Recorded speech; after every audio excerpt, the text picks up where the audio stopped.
আসসালামু আলাইকুম। এটিএন বাংলা সংবাদে সবাইকে স্বাগত জানাচ্ছি। আমি নাজমুল হাসান তন্ময়। শুরুতে বিআরবি কেবল সংবাদ শিরোনাম। জানুয়ারিতে প্রথম দফার পর জুনের মধ্যে আসবে আরও ৬ কোটি ডোজ অক্সফোর্ডের করোনা টিকা।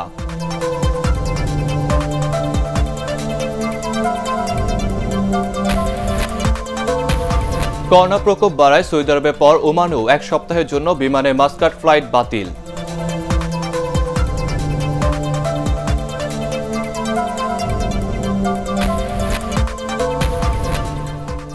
নতুন ধরনের করোনা ভাইরাস শনাক্ত হওয়ায় যুক্তরাষ্ট্র ভ্রমণে বিভিন্ন দেশের নিষেধাজ্ঞা, বাতিল হচ্ছে একের পর এক ফ্লাইট।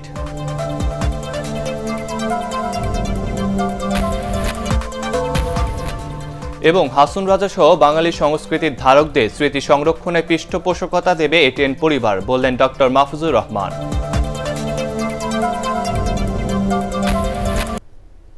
শুনছিলেন বিআরবি কেবল সংবাদ শিরোনাম। এবার বিস্তারিত। জানুয়ারিতে প্রথম দফায় ৩ কোটি ডোজের পর জুনের মধ্যে দেশে আসবে আরও ৬ কোটি ডোজ অক্সফোর্ডের করোনা টিকা। এর ফলে ২ ডোজ করে দেশে ৪.৫ কোটি মানুষ টিকার আওতায় আসবে। মন্ত্রিসভার বৈঠকে অনির্ধারিত আলোচনায় এ তথ্য নিশ্চিত করেন স্বাস্থ্যমন্ত্রী জাহিদ মালিক। ফজলে রাব্বির রিপোর্ট। মন্ত্রিসভার নিয়মিত নির্ধারিত আলোচনায় করোনা ভাইরাসের বিস্তৃতি রোধে সরকারের নেওয়া বিভিন্ন কর্মসূচি সম্পর্কে অবহিত করে স্থানীয় সরকার বিভাগ। এ সময় অনির্ধারিত আলোচনায় স্বাস্থ্যমন্ত্রী জাহিদ মালিক মন্ত্রিসভাকে জানান, ভারতের সিরাম ইনস্টিটিউটের মাধ্যমে চুক্তি করা ৩ কোটি ডোজ অক্সফোর্ডের টিকা ফেব্রুয়ারির প্রথম সপ্তাহের মধ্যে দেশে পৌঁছাবে। জুন মাসের মধ্যে আসবে আরও ৬ কোটি ডোজ, অর্থাৎ জুন মাসের মধ্যে দেশের ৪.৫ কোটি মানুষ করোনা ভাইরাসের টিকার আওতায় আসছে। বৈঠক শেষে মন্ত্রিপরিষদ সচিব আনোয়ারুল ইসলাম সাংবাদিকদের জানান, দেশ জুড়ে এসব টিকা দেওয়ার প্রশিক্ষণ সহ আনুষঙ্গিক প্রস্তুতি নেওয়া হচ্ছে। গ্রাসরুট লেভেল পর্যন্ত সবাইকে ট্রেনিং দেওয়া অলরেডি শুরু করে দেওয়া হয়েছে। প্লাস এই যে ভ্যাকসিন দেওয়ার ফলে যে ইঞ্জেকশন বা যে আপনার যে কটন যেগুলি ইউজ করা হবে এগুলি কীভাবে ডিসপোজাল করা হবে সেইভাবে ট্রেনিং দেওয়া হচ্ছে। তাছাড়া প্রাইভেট সেক্টরের সাথেও ওনারা আলোচনা করছেন যে প্রাইভেট সেক্টরকেও ইনভলভ করে ভ্যাকসিন দেওয়া যায় কিনা। অক্সফোর্ড ছাড়া অন্য কোনো কোম্পানির টিকা আমদানির বিষয়ে মন্ত্রিপরিষদ সচিব জানান, বিশ্ব স্বাস্থ্য সংস্থার প্রোটোকল মেনে তৈরি সকল টিকার বিষয়ে সরকারের চিন্তা ইতিবাচক।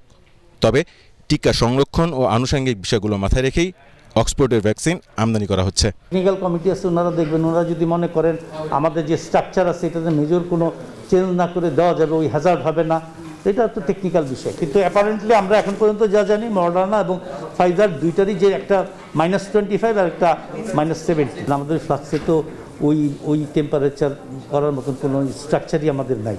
একমাত্র আপনি হয়তো কোল্ড স্টোরেজগুলিতে রাখতে পারবেন, তারপরে যখনই বের করবেন -70 -78 করা ইজ এক্সট্রিমলি। মন্ত্রিসভার বৈঠকে করোনা ভাইরাসের প্রতিরোধে নো মাস্ক নো সার্ভিস কঠোরভাবে পালনে আবারও দিক নির্দেশনা দেন প্রধানমন্ত্রী শেখ হাসিনা।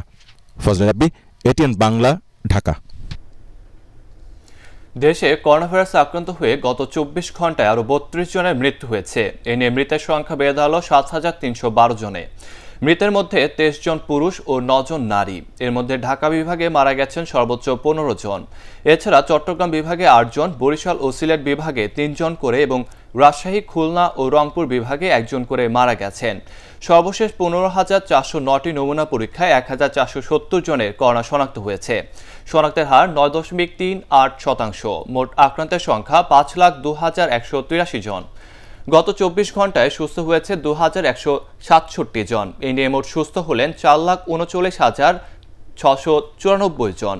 স্বাস্থ্য দপ্তরের সংবাদ বিজ্ঞপ্তিতে এসব তথ্য জানানো হয়। করোনা মহামারীর কারণে ওমান সরকার নিষেধাজ্ঞা দেওয়ার ২২ ডিসেম্বর থেকে এক সপ্তাহের জন্য মাস্কাটে সব ফ্লাইট বাতিল করেছে বিমান বাংলাদেশ এয়ারলাইন্স। রাতে এক প্রেস বিজ্ঞপ্তিতে তথ্য জানায় বিমান কর্তৃপক্ষ। একই কারণে সৌদি আরব সরকার নিষেধাজ্ঞা দেওয়ায় ২১ ডিসেম্বর থেকে এক সপ্তাহের জন্য জেদ্দা, দাম্মাম ও রিয়াদের ২১টি ফ্লাইট বাতিল করে বাংলাদেশ বিমান। বাতিল হওয়া সব ফ্লাইটের যাত্রীদের ফ্লাইট পুনরায় চালুর পর আসন খালি সাপেক্ষে অগ্রাধিকার ভিত্তিতে আসন বরাদ্দ করা হবে। এদিকে নতুন ধরনের করোনা ভাইরাস শনাক্ত হওয়ায় যুক্তরাজ্যে ভ্রমণে নিষেধাজ্ঞা আরোপ করেছে বিভিন্ন দেশ। একের পর এক বাতিল হচ্ছে ফ্লাইট। দেশটির সাথে সব ধরনের যোগাযোগ এরই মধ্যে বন্ধ ঘোষণা করেছে ফ্রান্স। নিষেধাজ্ঞা জারি করেছে পণ্য আমদানি রপ্তানিতেও। ফ্রান্সের সীমান্ত বন্ধের ঘোষণার পরপরই জরুরি বৈঠক ডেকেছে ব্রিটিশ প্রধানমন্ত্রী বরিস জনসন। এছাড়াও আকাশপথে ভ্রমণে নিষেধাজ্ঞা দিয়েছে নেদারল্যান্ডস, জার্মানি, ইতালি, বেলজিয়াম, তুরস্ক, কানাডা, সুইজারল্যান্ড, ভারত এবং হংকং। ইংল্যান্ডে শনাক্ত হওয়া নতুন এই করোনা ভাইরাস আরও 70% বেশি সংক্রমণ বলে জানায় আন্তর্জাতিক সংবাদ মাধ্যমগুলো। তবে শুধু যুক্তরাজ্যই নয়, নতুন এই করোনা অস্তিত্ব পাওয়া গেছে ডেনমার্ক, ইতালি ও নেদারল্যান্ডসেও। এদিকে আবারও করোনা সংক্রমণ বেড়ে যাওয়ায় আগামী এক সপ্তাহের জন্য সব আন্তর্জাতিক ফ্লাইট বন্ধ করেছে সৌদি আরব ও ওমান। নেতিবাচক রাজনীতির কারণে জনগণ প্রত্যাখ্যান করায় বিএনপি এখন উভয় সংকটে পড়েছে বলে মন্তব্য করেছেন আওয়ামী লীগের সাধারণ সম্পাদক ওবায়দুল কাদের। রাজধানীতে বিজয় দিবসের আলোচনা সভায় তিনি বলেন, সব ক্ষেত্রে ব্যর্থ হয়ে এখন নির্বাচন কমিশনকে বিতর্কিত করার অপপ্রয়াস চালাচ্ছে দলটি। আপেল মাহমুদের রিপোর্ট। মুক্তিযোদ্ধাদের অপমান ও পদ বাণিজ্যের অভিযোগ এনে নিজ দলের বিরুদ্ধেই সংবাদ সম্মেলন করেন বিএনপির ভাইস চেয়ারম্যান হাফিজউদ্দিন আহমদ। বিএনপির এমন কাজের সমালোচনা করে আওয়ামী লীগ সাধারণ সম্পাদক বলেন, অপরাজনীতির কারণে সংকটে পড়েছে দলটি। বিএনপি এখন উভয় সংকটে, একদিকে অপরাজনীতির জন্য জনগণের কাছে নিন্দিত, অপরদিকে দলের ভেতরও মুক্তিযুদ্ধের পক্ষ বিপক্ষ সংকটে। ঘরোয়া সংকট মোকাবিলায় বিএনপি এখন হিমশিম খাচ্ছে। রাজধানীতে স্বেচ্ছাসেবক লীগের আলোচনা সভায় ভার্চুয়ালি যোগ দিয়ে নির্বাচন কমিশনের অনিয়ম নিয়ে বিএনপির দাবির জবাবও দেন তিনি। এখন অপপ্রচার শুরু করেছে নির্বাচন কমিশনের বিরুদ্ধে নানান অনিয়ম অসদাচরণের অভিযোগ এনে বিএনপি মূলত নির্বাচন কমিশনকে বিতর্কিত করতে চায়। তাদের এই অপচেষ্টাও হালে পানি পাবে না। এদিকে জাতীয় প্রেস ক্লাবে বঙ্গবন্ধু সাংস্কৃতিক জোটের সভায় অংশ নিয়ে সীমান্ত হত্যা নিয়ে বিরোধী দলের কর্মসূচির সমালোচনা করেন তথ্যমন্ত্রী। তাদের আমলে যে পরিমাণ সীমান্ত হত্যা হতো, তার চেয়ে সীমান্ত হত্যা এখন অনেক কমিয়ে এসছে। যেই দল মানুষ পুড়িয়ে হত্যা করে, তারা কালো বেশ ধারণ করা সীমান্ত হত্যা কথা বলে, এটির পিছনে একটি দুরভিসন্ধি আছে। হাসান মাহমুদ আরো বলেন, যে দল কমিটি বাণিজ্য করে ক্ষমতায় এলে তারা গোটা দেশকেই বেচে দেবে। Apple Mahmud, ATN Bangla, Dhaka. একাদশ জাতীয় সংসদ নির্বাচনে দ্বিতীয় বর্ষপূর্তি উপলক্ষে 30 ডিসেম্বর সারা দেশে বিক্ষোভ সমাবেশ ডেকেছে বিএনপি। চেয়ারপারসনের গুলশান কার্যালয়ে সংবাদ সম্মেলনে দলের মহাসচিব মির্জা ফখরুল ইসলাম আলমগীর এই কর্মসূচির ঘোষণা করেন। মেজর হাফিজের বিষয়ে এখনো কোনো সিদ্ধান্ত হয়নি বলেও জানান তিনি। মইনুল আহসানের রিপোর্ট। সীমান্তে বিএসএফের হাতে নিরীহ বাংলাদেশি হত্যার প্রতিবাদে দেশব্যাপী কর্মসূচির অংশ হিসেবে কালো পতাকা উড়ানো হয় চেয়ারপারসনের গুলশান কার্যালয়ে। কালো পোশাক ও ব্যাচ পরে সংবাদ সম্মেলনে আসেন বিএনপি মহাসচিব মির্জা ফখরুল ইসলাম আলমগীর। তিনি বলেন, সম্প্রতি নরেন্দ্র মোদী ও শেখ হাসিনার বৈঠকে বাংলাদেশের কোনো অর্জন না থাকায় দেশবাসী হতাশ হয়েছে। ভারতের সঙ্গে আমাদের বন্ধুত্ব সর্বোচ্চ পর্যায়ে, আমরা খুব আশ্বস্ত হই, ভালো কথা, কিন্তু ভারতের সঙ্গে বন্ধুত্ব প্রমাণ করব কি করে? প্রমাণ কি যে ভারতের সমস্ত যে চাহিদা সেগুলো মেটাবো, আর আমার যে সমস্যাগুলো সেই সমস্যাগুলো একটা আমার মিটবে না। নির্বাচন কমিশনের অনিয়ম তদন্তে রাষ্ট্রপতিকে সুপ্রিম জুডিশিয়াল কাউন্সিল গঠনের আহ্বান জানিয়ে 42 বিশিষ্ট ব্যক্তির চিঠি নিয়েও কথা বলেন বিএনপি মহাসচিব। এতদিন পরে তারা জনগণের যে মূল কথা, সেই কথাটা তারা নিয়ে এসছেন। তাদের যে দায়িত্ব আছে সেই দায়িত্বটা তারা পালন করেছেন। আমি মনে করি বুদ্ধিজীবী শ্রেণী যারা আছেন তাদের সকলের এই বিষয়টাকে সমর্থন করতে হবে। It's not for BNP, not for any political party, এটা দেশের জন্য, জাতির জন্য এটা প্রয়োজন। প্রশ্নের জবাবে মির্জা ফখরুল বলেন, দলের ভাইস চেয়ারম্যান মেজর হাফিজের কারণ দর্শানোর নোটিশের জবাব পর্যালোচনা হচ্ছে। বিএনপি একটা বিরাট দল, সর্ববৃহৎ দল। এই ধরনের উদারপন্থী গণতান্ত্রিক রাজনৈতিক দলে ছোটোখাটো দু একটা ঘটনা কোনো ঘটনাই নয়। তারা রাষ্ট্রদ্রোহ মামলা করেছে মেজর হাফিজের বিরুদ্ধে, তারা তার বিরুদ্ধে নাশকতার মামলা করেছে, তার বিরুদ্ধে বাস পুড়িয়ে দেওয়ার মামলা করেছে, জেলেও খেটেছেন উনি, একেবারে ধরে রাস্তা থেকে তুলে নিয়ে ওনাকে জেলে নিয়ে গেছেন, তাই না? তো সেই ক্ষেত্রে তাদের মুখেই কথা শোভা পায় না। এদিকে সীমান্তে বিএসএফের হাতে নিরীহ বাংলাদেশি হত্যার প্রতিবাদে নয়াপল্টন কেন্দ্রীয় কার্যালয়ের সামনে রুহুল কবির রিজভির নেতৃত্বে মানববন্ধন করে বিএনপি নেতাকর্মীরা। মইনুল আহসান, এটিএন বাংলা, ঢাকা। দ্বৈত নাগরিকত্ব একাধিক পাসপোর্টধারীদের তালিকা জানতে চেয়েছে হাইকোর্ট। আগামী 28 ফেব্রুয়ারির মধ্যে স্পেশাল ব্রাঞ্চের পুলিশ সুপার ইমিগ্রেশনকে এই তালিকা জমা দেওয়ার নির্দেশ দেওয়া হয়েছে। এ বিষয়ে দুদকের আবেদনের প্রেক্ষিতে বিচারপতি নজরুল ইসলাম তালুকদার ও বিচারপতি আহমেদ সোহেলের ভার্চুয়াল বেঞ্চ এ আদেশ দেন। যারা দ্বৈত নাগরিক, যাদের হলো ডুয়েল পাসপোর্ট, ডুয়েল ভিসা, যারা ইউজ করে বা এই পর্যন্ত যারা আসা যাওয়া করছে, তাদের একটি তালিকা চেয়েছে এবং এই তালিকাটি আগামী 28 ফেব্রুয়ারি 2021-এর মধ্যে হাইকোর্ট ডিভিশনে দাখিল করার জন্য স্পেশাল ব্রাঞ্চের পুলিশ সুপার ইমিগ্রেশনকে একটা নির্দেশনা দেওয়া হয়েছে। আইনজীবী অন্তর্ভুক্তি লিখিত পরীক্ষায় বিশৃঙ্খলাকারীদের বিরুদ্ধে ব্যবস্থা নেওয়া হবে বলে জানিয়েছে attorney general AM Amin Uddin. এক ব্রিফিংয়ে তিনি জানান, বিশৃঙ্খলা সৃষ্টিকারী আইন প্রেসার শিক্ষার্থীরা চরম অপেশাদার আচরণ করেছেন। এদিকে সুপ্রিম কোর্টের অবকাশের পর সংবিধানের 16 সংশোধনী মামলার রিভিউ শুনানি উদ্যোগ নেওয়া হবে বলেও জানান অ্যাটর্নি জেনারেল। হুমায়ুন চিশতির রিপোর্ট।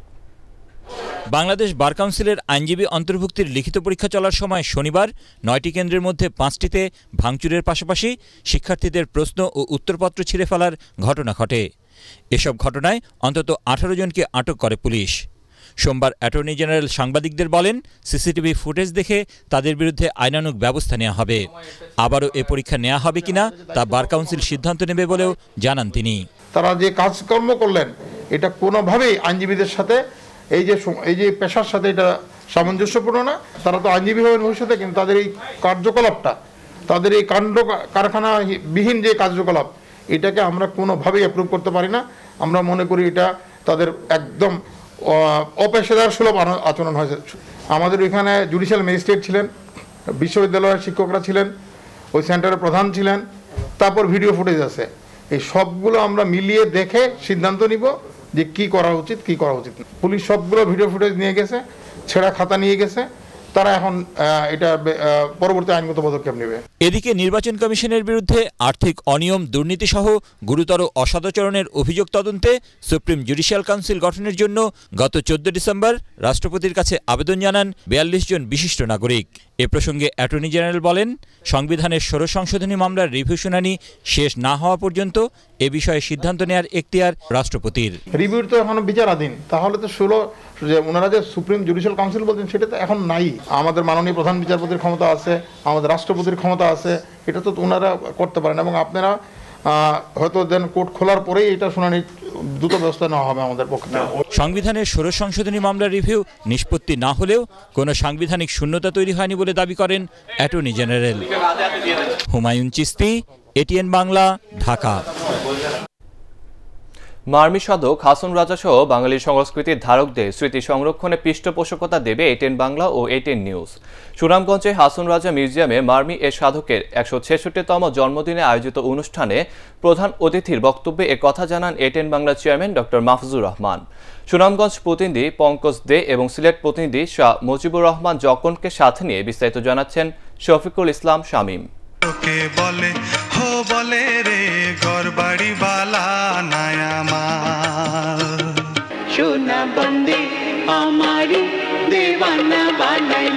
এমন অসংখ্য গানের রচয়িতা মরমী সাধক হাসন রাজা।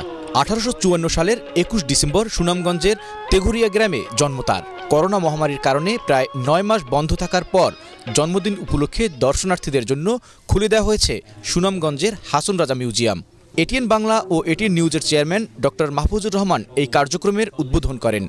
এ উপলক্ষে আয়োজিত অনুষ্ঠানে প্রধান অতিথির বক্তব্যে তিনি বলেন, লালন মেলার মতো করে প্রতি বছর হাসন উৎসব করতে সব ধরনের সহযোগিতা দেবে ATN বাংলা ও ATN নিউজ। আগামী হাসন রাজার জন্মদিনে এখানে একটি বিরাট মেলা করা হবে এবং এই ব্যাপারে আমি তাদের যেটুকু সাহায্য করার দরকার আমি করব। আমার ATN বাংলা ATN নিউজের মাধ্যমে হাসন রাজার সকল কর্মকাণ্ড সবকিছু আমরা সারা বিশ্বের বাঙালির কাছে তুলে ধরব। সোমবার বিকেলে হাসন রাজা মিউজিয়াম দর্শক ও পর্যটকদের জন্য খুলে দিয়ে ATN বাংলার চেয়ারম্যান আরও বলেন, মরমী এই সাধকের গান এখনও সবার হৃদয় কেড়ে নেয়। হাসন রাজার গান কেউ যাতে বিকৃত না করে সে বিষয়ে সবাইকে সতর্ক থাকারও আহ্বান জানান তিনি। হাসন রাজাকে যুগ যুগ ধরে পরিচিত করে রাখতে হবে আমাদের আগামী প্রজন্মের কাছে। জন্মদিনের আলোচনা সভায় সভাপতিত্ব করেন হাসন রাজার প্রপৌত্র দেওয়ান জয়নুল জাকিরিন। হাসন রাজা ট্রাস্টের সভাপতি সামারিন দেওয়ানের সঞ্চালনায় অনুষ্ঠানে সুনামগঞ্জের পুলিশ সুপার মোহাম্মদ মিজানুর রহমান বক্তব্য দেন। শত শত বছর পরেও যারা সুনামগঞ্জে জন্মগ্রহণ করে তারা যেন এতটুকু বুঝতে পারেন যে কি মহৎ ব্যক্তি, কি একজন দার্শনিক ব্যক্তি, লোক সংস্কৃতির বিশাল এক ধারা যিনি সৃষ্টি করেছেন, উনি সুনামগঞ্জের একজন লোক ছিলেন। চার দেয়ালে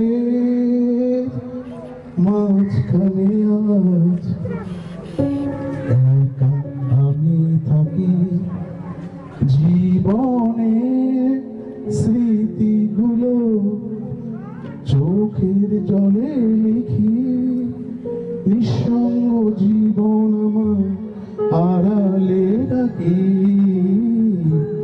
মনের স্মৃতিতে এখন আলপনা আঁকি, মনের স্মৃতিতে এখন আলপনা আঁকি। পরে সাংস্কৃতিক পর্বে সঙ্গীত পরিবেশন করেন শিল্পীরা।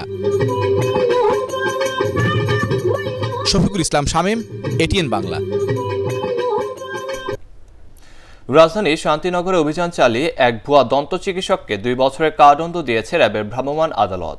একই সাথে তার 2টি চেম্বার সিলগালা করে দেওয়া হয়। র্যাব বলছে অন্যের সার্টিফিকেট ও ডিগ্রি ব্যবহার করে দীর্ঘ 10 বছর ধরে দাঁতের চিকিৎসা করে আসছিল নুরুল সাফা নামের এই ব্যক্তি। বিস্তারিত শারমিন রিহার রিপোর্টে। রাজধানীর শান্তিনগর ও মৌচাকের আনারকলি মার্কেটে দীর্ঘদিন দাঁতের চিকিৎসা দিয়ে আসছিলেন নুরুল সাফা নামের এই ব্যক্তি, অথচ তার নেই কোনো ডাক্তারি সার্টিফিকেট। অবশেষে শেষ রক্ষা হয়নি। র্যাব ও স্বাস্থ্য অধিদপ্তরের যৌথ অভিযানে ধরা পড়েন ভুয়াই চিকিৎসক।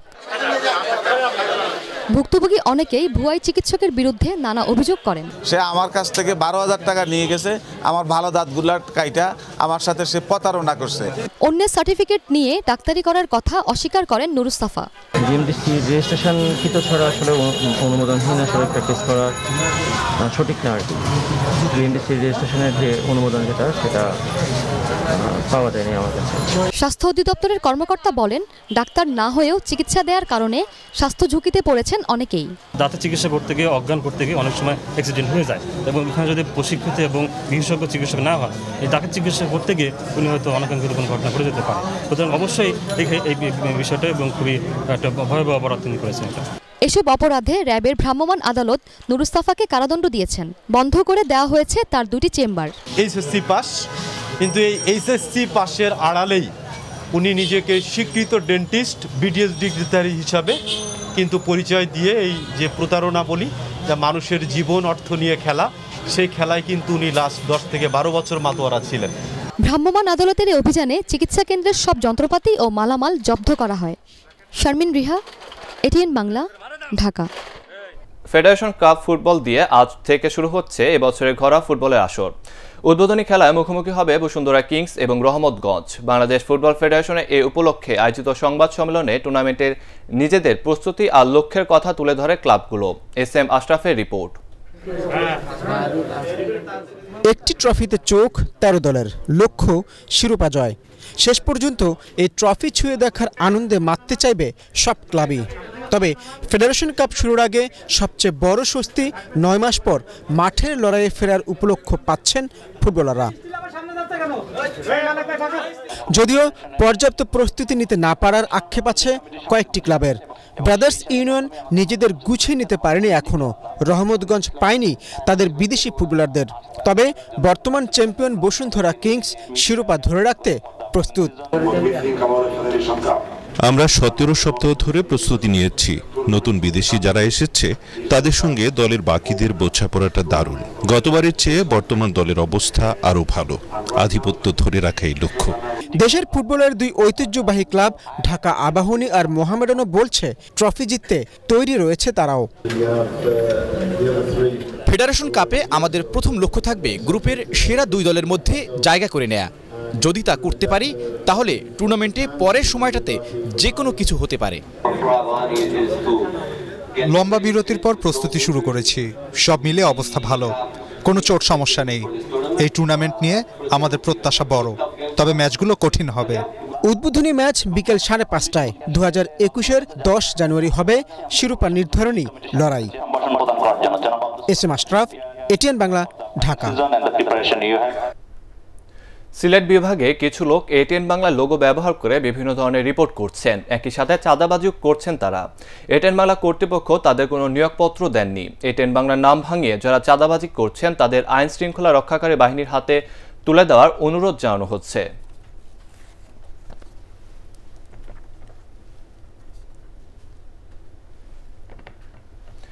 শেষ করার আগে বিআরবি কেবল সংবাদ শিরোনাম আরেকবার। জানুয়ারিতে প্রথম দফার পর জুনের মধ্যে আসবে আরও 6 কোটি ডোজ অক্সফোর্ডের করোনা টিকা।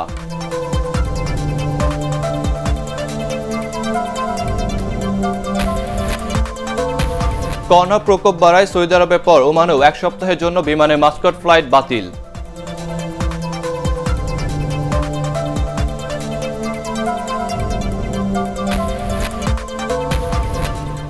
নতুন ধরনের করোনা ভাইরাস শনাক্ত হওয়া যুক্তরাজ্য ভ্রমণে বিভিন্ন দেশের নিষেধাজ্ঞা, বাতিল হচ্ছে একের পর এক ফ্লাইট।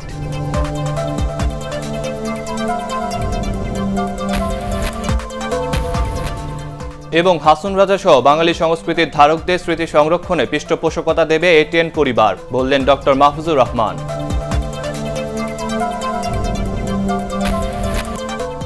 দর্শক, পরবর্তী সংবাদ দেখার আমন্ত্রণ জানিয়ে এখনকার মতো শেষ করছি। করোনা ভাইরাস থেকে নিজেকে সুরক্ষিত রাখতে মাস্ক পরুন, বারবার হাত পরিষ্কার করুন। এটিএন বাংলা সংবাদ ইউটিউবে দেখতে ব্রাউজ করুন youtube/ATN বাংলা নিউজ।